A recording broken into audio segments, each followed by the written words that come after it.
نیک اولاد کے لیے دوسرا کام یہ کرنا ہے کہ جب بچہ پیدا ہو جائے، چاہے لڑکا ہو یا لڑکی، سب سے پہلے اس کے کانوں کے ذریعے اس کے دل و دماغ میں اللہ کی بڑائی، اس کی طاقت اور قدرت بٹھائے۔ اس کے لیے بچے کے سیدھے کان میں اذان اور بائیں کان میں اقامت کہی جائے۔ اس سلسلے میں رسول اللہ صلی اللہ علیہ وسلم سے قول اور فعل دونوں ثابت ہیں۔ چنانچہ ابو داود اور ترمذی شریف میں روایت ہے، حضرت ابو رافع رضی اللہ تعالی عنہ فرماتے ہیں کہ میں نے رسول اللہ صلی اللہ علیہ وسلم کو دیکھا ہے کہ حضرت حسن رضی اللہ تعالی عنہ جب حضرت فاطمہ رضی اللہ تعالی عنہا کے یہاں پیدا ہوئے تو آپ نے ان کے کان میں اذان دی۔ دوسری روایت سنن بیہقی میں ہے، حضرت عبداللہ ابن عباس رضی اللہ تعالی عنہ فرماتے ہیں، جس دن حضرت حسن پیدا ہوئے آپ صلی اللہ علیہ وسلم نے ان کے سیدھے کان میں اذان کہی اور بائیں کان میں اقامت پڑھی۔ تیسری روایت بھی سنن بیہقی میں ہے، حضرت حسن رضی اللہ تعالی عنہ فرماتے ہیں کہ رسول اللہ صلی اللہ علیہ وسلم نے ارشاد فرمایا، جس کا خلاصہ یہ ہے، جس آدمی کو لڑکا یا لڑکی پیدا ہو اور وہ آدمی اس کے دائیں کان میں اذان کہے اور بائیں کان میں اقامت کہے تو وہ بچہ ام الصبیان یعنی فٹس کی بیماری سے محفوظ ہو جاتا ہے۔ اس حدیث سے معلوم ہوا کہ بچہ پیدا ہوتے ہی اس کے ایک کان میں اذان اور ایک کان میں اقامت کہنے سے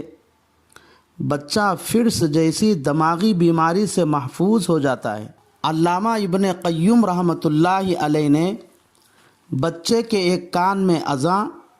اور دوسرے کان میں اقامت کہنے کے 3 فائدے بیان کیے ہیں۔ پہلا فائدہ یہ ہے کہ پیدا ہوتے ہی بچے کے ایک کان میں اذان اور دوسرے کان میں اقامت کہنے سے بچے کے کان میں سب سے پہلے اپنے خالق اور مالک قدرت والے اللہ کی بڑائی، عظمت اور شہادت کے الفاظ پہنچتے ہیں۔ گویا کہ اس بچے کو پیدا ہوتے ہی اللہ کی بڑائی اور اس کی عظمت کی تلقین کی جاتی ہے، اور یہ ایسے بابرکت کلمات ہیں کہ ان کے پڑھ لینے سے کافر مسلمان دوزخی جنتی اور اللہ کا باغی، اللہ کا مطیع کہلاتا ہے۔ جب یہ الفاظ اتنے بابرکت پرعظمت ہیں، اگر بچہ پیدا ہوتے ہی سب سے پہلے اس کے کان میں ان الفاظ کو پڑھ کر سنایا جائے تو ضرور اس کے اثرات اس بچے کے عملی زندگی میں ظاہر ہوں گے۔ بچہ پیدا ہوتے ہی اس کے کانوں میں اذان اور اقامت کہنے کا دوسرا فائدہ یہ ہے کہ اذان اقامت کے کلمات سن کر شیطان بھاگ جاتا ہے۔ چونکہ شیطان انسان کا ازلی اور اصلی دشمن ہے، اس لیے جب بچہ پیدا ہوتا ہے تو وہ اس بچے پر اپنا قبضہ جمانے کی کوشش کرتا ہے۔ اگر بچہ پیدا ہوتے ہی اس کے ایک کان میں اذان، دوسرے کان میں اقامت کہی جائے تو شیطان دور بھاگ جاتا ہے۔ معلوم ہوا کہ شیطان بچے کو شروع ہی سے دور رکھنے کے لیے بچے کے کان میں اذان اور اقامت کہی جائے۔ بچہ پیدا ہوتے ہی اس کے ایک کان میں اذان اور دوسرے کان میں اقامت کہنے کا تیسرا فائدہ یہ ہے کہ ہمارا روزانہ کا مشاہدہ ہے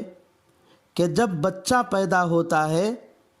تو ایک کان میں اذان دوسرے کان میں اقامت کہی جاتی ہے،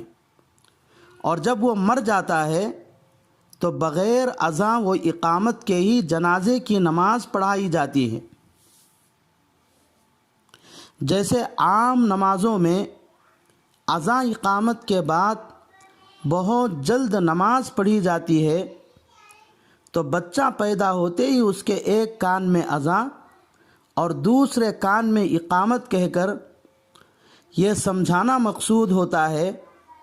کہ بس دنیا کی زندگی اتنی چھوٹی ہے جتنی اذان اقامت کے بعد نماز شروع ہونے میں تھوڑا وقت باقی رہتا ہے۔ جنازے کی نماز کے لیے اذان اور اقامت کہی گئی ہے، بس اب جنازے کی نماز شروع ہونا باقی ہے، اس لیے اس درمیان کی چھوٹی سی زندگی ضائع نہ کیا جائے بلکہ اس کو آخرت کی تیاری میں لگایا جائے۔ نومولود بچے کے کانوں میں اذان اقامت کہنے میں یہ غلط فہمی عوام کے اندر یہ پھیلی ہوئی ہے کہ لوگ یہ سمجھتے ہیں کہ بچے کے کانوں میں اذان اقامت بچہ بچی کا ماموں کہنا ہے، اس لیے ماموں کے آنے کا انتظار کیا جاتا ہے۔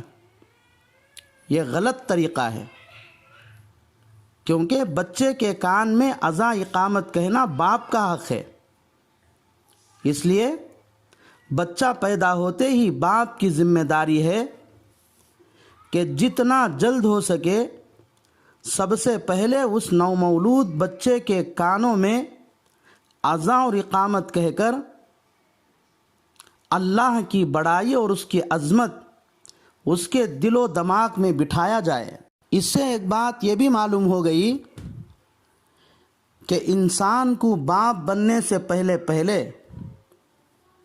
اپنے اندر دینی صلاحیت اتنی پیدا کر لینا چاہیے کہ وہ خود سے اس بچے کے ایک کان میں اذان کہہ سکے، دوسرے کان میں اقامت کہہ سکے۔